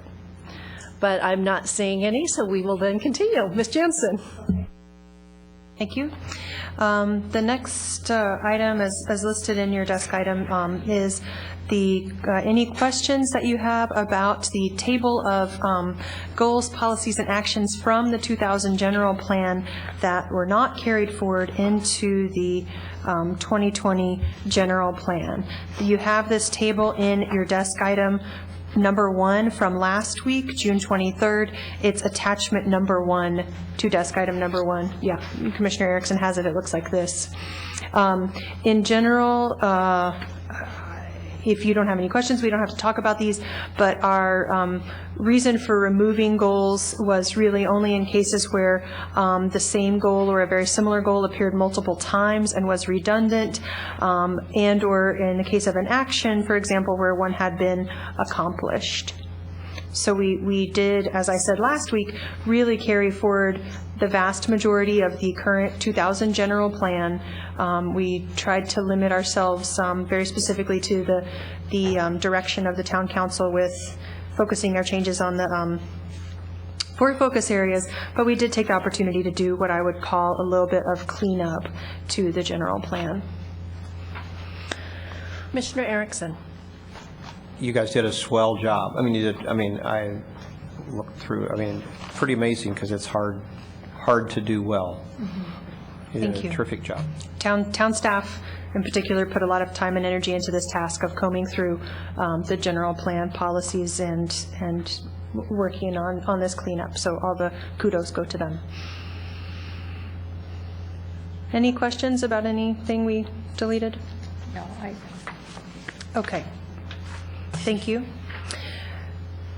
The next item is questions and answers on the non-focus area items in the general plan comment matrix. You have your comment matrix. We talked about all the comments of the 4 focus areas last week. This week, we just wanted to give you an opportunity to ask any questions or make comments on the input that you've received that addresses things outside of the 4 focus areas. That begins on page 10 of the matrix and through the end of the matrix on page 18. I do have a question, but it's more process related. Okay. For those that have provided comments, will they get an official reply? Like, for example, the comments that the Arts and Culture Commission provided, or even just, I saw there was one from a 3rd grader. Will they get an official reply so that there's at least acknowledgement and that we did receive it and it was under review? We haven't really thought about that. We told all the commissions and committees that their comments would be forwarded on to the town council, and that's what we've done. We've captured it in this document, so I don't think that we would need to reply to the commissions. We can. We just, honestly, just with all the things we're working on, we didn't think about that. I'm not sure would we have the information? Yes, we have the information, but I don't know that we intend to. Yeah. I'm not sure if it's something that we can do within our workload, but if it's something we can do, we will, especially to a young person that has taken the time. I think that's pretty special. So that's something we will definitely try to do. Okay. Seeing no other comments or questions on the remainder of the matrix, we'll go on to the next item. I do have. Sorry, go ahead. Yeah, I'm sorry. I do have one. And that's 10 under. On page 11? Yes. Okay. It's, and it's speaking about traffic. If project traffic will cause an intersection to drop more than one level, well, I think, do you want me to read it out loud? If the intersection is at level A, B, or C, or to drop at all in level of service, if the intersection is at D or below, the project shall mitigate the traffic so that the LOS will remain at an acceptable level of LOSD. So I'm wondering, just in question here, I'm unclear if that could ever be mitigated back up to C or higher. Do you know what I'm saying? We'll let Kevin Rohani, our town engineer, comment or address that comment if he can, technically. I mean, with audio visual. I know, we suggested to you better. Yes, Commissioner Townsford. Depending on each intersection is different. There's a lot of logistical issues can be looked into to raise the level of service on an intersection. Generally, a drop-off between one letter from A to B or from B to C is fairly significant. So to go from a level, let's say D, to level B or to level A, it would be a substantial rework of that intersection. Meaning, so if we have an intersection that goes to level E because of a certain development, sometimes you add a left turn lane, you do certain amount of widening, you do some proportional improvements to bring that to the next level, next acceptable level, that would be a D. Again, these are case-by-case basis. Sometimes it could necessitate both sides of the intersection widening. And those are the type of significance that would possibly move it to a couple of layers higher, let's say from D goes to B. Okay. So I guess in general then it would be, is this plan before us striving to improve LOS, intersections, LOS? Or is it, are we going to stay with, what are we doing currently? This is compared the to what current we're trying to policy. Yeah, our current policy, as we don't certainly no intersection in town to be operated at the level of D, below D.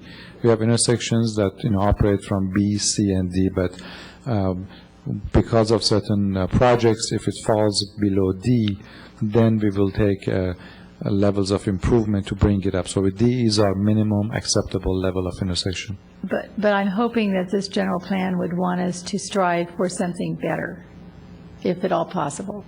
Absolutely. I mean, it is our goal always, whether the intersection, streets, any of our infrastructure, to improve it to the best possible level. Sometimes there's funding issues and there are other factors involved, but absolutely, we always look for opportunities to improve intersections. Just, you brought up the intersections. If you've recently been through Blossom Hill and University intersection, we redid that intersection, just finished. We're putting the finishing touches to it. And that intersection, the before and after, if you compare it, the level of service really didn't change, but the operation of that intersection has improved substantially. Yes. New traffic signal, additional dedicated left turn. So those are the type of improvements I've mentioned. From the public perception, I mean, looks like a totally new intersection. We resurface it and it will be brand new. But it didn't move it from, let's say, level of service C to level service A. However, the operation of it has, it's a night and day. If I can add to the, Kevin's comment, if you'll notice in the comment matrix, staff is recommending, staff did not necessarily agree with the revision that was requested, and we recommended that the final sentence say, remain at acceptable level of service of D or better. So we do recognize that we would like to strive for, yeah. Thank you. That's what I wanted to hear. Thank you. Any other questions on the remainder of the comment matrix? Okay. Seeing none, then we will go on to the final EIR. So, Commissioners, I want to do this in the way that's most helpful for you. We did have a hearing with you on the draft EIR, and so I'm not going to rehash the findings of the draft EIR tonight. Instead, I just want to make sure that you understand the contents of the final EIR and the role that the final EIR has in this CEQA process. Hope you all have a copy of the final EIR before you. I'm just going to, similar to what we did with the general plan, briefly go through the sections and ask you if you have any questions or comments. The introduction to the final EIR really is a very brief chapter that simply explains the legal requirements, the process, the CEQA review process for the general plan EIR, and how the final EIR is organized. Chapter 2 of the final EIR is the report summary, just like it is in the draft EIR, and this is actually the same Chapter 2 from the draft EIR with changes shown, additions shown in underline and deletions shown in strike through. And of course we have the summary table, which presents the impacts and mitigation measures found relevant to the general plan. In the case of the general plan, all of the impacts are due, let me say two things about them. One is that the policies of the general plan mitigate these impacts. However, in all cases, we felt that the safest conclusion was that they were not mitigated to a less than significant level. Therefore, these impacts are significant and unavoidable. And there are, as you can see, impacts related to air quality and specifically consistency with the relevant clean air plan. Greenhouse gas impacts, both in terms of the emissions from development that would be allowed under the general plan, as well as impacts to the town from the potential impacts that might occur under global warming. Land use impacts that we discussed a little bit last week in terms of impacts to land designated by the state as unique farmland on the North 40 site. And then with traffic impacts, as I believe I mentioned last week, and I want to just say again, we do identify a series of impacts to certain mitigations in town, as well as a series of improvements that could be made to mitigate those impacts to an acceptable level according to town standards. However, because there is not approved and funding already in place to construct those improvements, we are not allowed to find under CEQA that simply identifying the improvement that needs to be made is an adequate mitigation. Therefore, although we know what we need to do, because we can't guarantee that the funding is in place to do it, we find this is a significant and unavoidable impact. That's Chapter 2 of the final EIR. Chapter 3 is the revisions to the draft EIR. Most of these revisions are, this doesn't obviously replicate the entire text of the EIR, but only focuses on text where we identified a change that's needed. Most of these changes are in direct response to a comment that was received, but we may have found a typo or a clarification that needed to be made, and all of those changes, no matter what the source is, are shown in Chapter 3 of the final EIR. And again, additions are in underline and deletions are in strike through. And this also includes, of course, any tables or figures that need to be revised. Chapter 4 is simply a list of the commenters and the comments that we received on the draft EIR. This also includes a table listing all of the identical letters that we received commenting on action ENB 10.2. Those comments are actually a comment on the general plan rather than on the adequacy of the EIR, but we included them here in the interest of full disclosure. And then finally, Chapter 5 contains all of the responses, each comment letter, rather, and then each comment letter is numbered, and each comment within that letter is then numbered, and the responses are numbered correspondingly. So as required by CEQA statute, we have responded to each comment received on the draft EIR. Were there any questions about any of the changes we made or any of the responses that we provided? Okay. Great. And then the last item is any other questions or answers?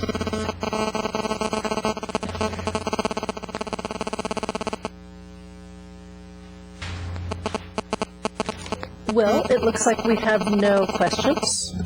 Any last-minute comments? No. Well, we have done a significant amount of work here, ladies and gentlemen. So since there are no comments, and I'm giving you a last opportunity, I'm then going to look for a motion from, Commissioner Talaspori. I do have a comment, and the comment really is that what I've learned through reading the proposed general plan and just listening to staff tonight and hearing other comments is that I'm very aware that as we develop into this new, what shall I say, new era of development in Los Gatos, that we are really encouraging in the general plan and just within our own, the way we operate, a very collaborative community in all ways. And I just wanted to say that I'm very proud of that, and that it takes a lot of effort, but it's worth it. And and for that reason, I would be happy to recommend this general plan on to council. Okay. But I don't have the... Now, do you need, I'll go to Commissioner O'Donnell, but before, do you need any specifics of all the discussion that we took? All that, I assume, has been documented, so you just need an overall recommendation? Recommendation on the draft general plan and certification of the final environmental impact report. Okay, so if you could... If I could find the... Actually, the language is number 8 in your desk item. It just states that what we're asking you to recommend. Oh, I don't have certification on the EIR, so add certification. Add certification. And certification of the FEIR. Do we have anything? Did you want to make that motion, or do you want to make? Oh, I was going to make it. Go ahead. Okay. So I will make a motion that Planning Commission forward a recommendation to the Town Council for the Los Gatos 2020 General Plan and Final Environmental Impact Report certification on the Los Gatos 2020 General Plan update. Just to clarify, that's recommendation of approval, correct? Yes. Okay. I'm sorry, recommendation Do I of have a approval. second? Commissioner O'Donnell? Second. Okay, we have a second. I'm calling it. All those in favor? Aye. It's 4-0, approval. Thank you so much. It has been a lot of work, and we really, really appreciate the Planning Commission's attention to detail. Like I said, the homework, you all get an A on this homework. So thank you so much. We have captured, we think, all of your recommendations. We definitely will have verbatim minutes. So going forward to the Town Council on August 2nd will be the comment matrix. We'll keep the elements that have the GPAC's edits. And then we'll send on top of that, of course, the comment matrix. And then any Planning Commission will be in a separate document, Planning Commission directed changes. And then that will all be forwarded to the Town Council, as well as the verbatim minutes. And they will be discussing that on August 2nd and hopefully taking action on August 16th. So thank you for all your hard work. And on behalf of this commission, I do want to thank all of you for all your hard work. It's been a tremendous amount of information, and we know a lot of effort has gone into this. And if there's any, I'm sure you guys have to thank the GPAC for all the work that they've done over the 2 years, but thank you to everyone who's participated. Thank you to our audience who sat through both meetings. And we will have a celebration recognizing this in September. Details are forthcoming. We're not sure if we're going to dovetail it with a council meeting or if we'll have a separate event, but to recognize the General Plan Advisory Committee for sure and everyone that's participated in this. And I just want to say that I think we've been really blessed to have an excellent consulting team because they've helped to guide us. They do this on a daily basis, and for town staff, we do it, maybe once or twice in our career, and so they've been fantastic guidance to us and really helped us through this process, so thank you. Thank you. Okay, and Ms. Marini, any other community development reports? We have no other reports, Okay, thank you. and commissioners, do I have anything from you? Okay, well, then the meeting is adjourned. Thank you. Thank you.